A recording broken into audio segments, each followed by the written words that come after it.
Hello everybody, what is going on? It is your boy C4 here, and we're back again with another Madden 15 projected ratings video. As always, the last video has hit 15 likes, so thank you guys for that. And here's the new one, the Cleveland Browns. And once this video hits 15 likes, I will be releasing the next team. So without further ado, jumping right into the Cleveland Browns, we're starting at the quarterback position. And we got Brian Hoyer here, who I believe that a lot of Cleveland fans think that he still deserves a chance to lead this team. Only had 3 games last year, but I believe he went 3-0 in those 3 games, 5 touchdowns, 3 interceptions. Plus, I think he had like a rushing touchdown or 2. But Brian Hoyer did look very good in those first 3 games, so that's why they gave him a 77 overall if he can recover back from that injury. But everyone wants to see Johnny Football, Johnny Manziel make an appearance. Gave him a 73 overall. Obviously, a very mobile quarterback with 86 speed. But a lot of people, I think out of the camp right now, they had Johnny Manziel practicing a lot with the 3rd team. It's going to be unsure. I think what will happen is Brian Hoyer will start, and then as soon as he starts to slip, they will throw Johnny Manziel in there. But, maybe that's what's best for Johnny Manziel. Get him more adjusted, kind of get him out of that whole Johnny Football, J Money mentality, and bring him back down to earth a little bit. But I think that, if you're a Cleveland Browns fan, you should be kind of happy with this QB situation, because Hoyer is no slouch, and if all fails, you still get Johnny Manziel back there. Running back, Ben Tate, great fucking pickup from the Houston Texans. Finally has his own chance to start. I believe that this guy has all the potential to be a 1,000-yard runner, especially behind the very talented Cleveland Browns offensive line. Fantasy sleeper right here, guys. Ben Tate is going to be sick. At the wide receiver position, obviously, a lot's looming over Josh Gordon's suspension, but if he does play, he's one of the best in the NFL. Really came up out of nowhere last year. That's why we're giving him the 93 and not too much higher, because is it consistent? We don't know yet, but he had 87 receptions, 1,700 total yards, and 9 touchdowns, the most receiving yards in the NFL, and only played 14 games. Also, we got Nate Burleson came over from the Detroit Lions, and Andrew Hawkins, I believe, is an excellent slot receiver. Greg Little needs to get cut. You're not even on the team anymore, buddy. But there you have it for that. Tight end, they got Jordan Cameron, another excellent wide receiving threat. Finished the year with 900 yards, 7 touchdowns, bringing in an 88 overall.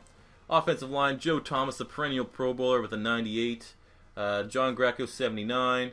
Alex Mack, a lot of, he was supposed to go to the Jacksonville Jaguars. Managed to hold on to him, 92. Excellent center. Right guard, still got to work on that one. Right tackle, Mitchell Schwartz, coming from the Kansas City Chiefs. Great pickup there. At left end, Atalia Rubin, last season. I think a lot of guys on the Cleveland Browns defensive line, they almost have a no-name defense, sort of speaks, because outside of really Joe Haden, a lot of these guys aren't really well-known, but they're very, very good at what they do. Browns have a very, very underrated defense. So we gave Rubin an 82 last year. He had 2 sacks, 50-some tackles, so great player there. At right end, Desmond Bryant, again, another good playmaker, had 3.5 sacks in 12 games last year, 30 total tackles. On that, good player, good playmaker coming over from the Oakland Raiders. Defensive tackle Phil Taylor, the former first round pick. Great nose tackle there. Finished with 2 sacks and 20 tackles. But again, a lot of these guys, they're not going to show up big on the box chart, but they are very, very disruptive and cause the other teams to have to change their game plan up. Right outside linebacker Paul Kruger, given an 86 overall, had 4.5 sacks, 50 tackles last year. Middle linebacker Karlos Dansby was outstanding. This is an outstanding pickup for the Cleveland Browns. Coming over from the Arizona Cardinals, he had like 6 sacks, 4 interceptions, like 130-some tackles. He is getting up there in age, but he had an outstanding season. This is a great pickup, considering they lost to Quell Jackson in free agency. Right outside linebacker Jabal Sheard, converted from defensive end.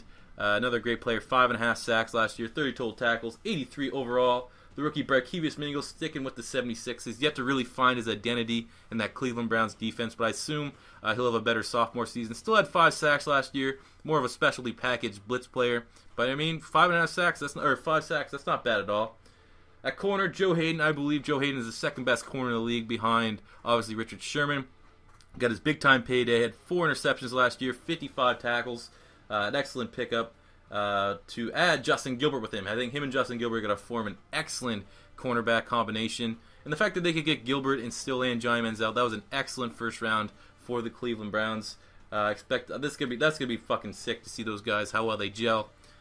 Safety, obviously they lost TJ Ward. That was big talking point. I bet you almost all Cleveland Brown fans wish they re-signed him. But they still got Deshaun Gibson with a 77 overall here.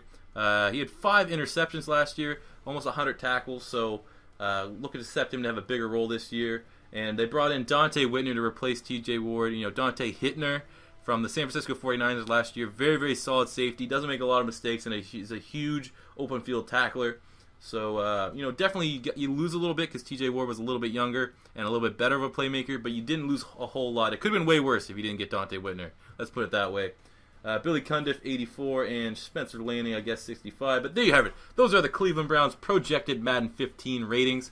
As always, once this hits 15 likes, we will upload the next video. Leave a comment in the comment section below if you think anyone should get upgraded or downgraded. Make sure you subscribe to Beast Mode TV. And until next time, guys, it is your boy C4 saying peace out.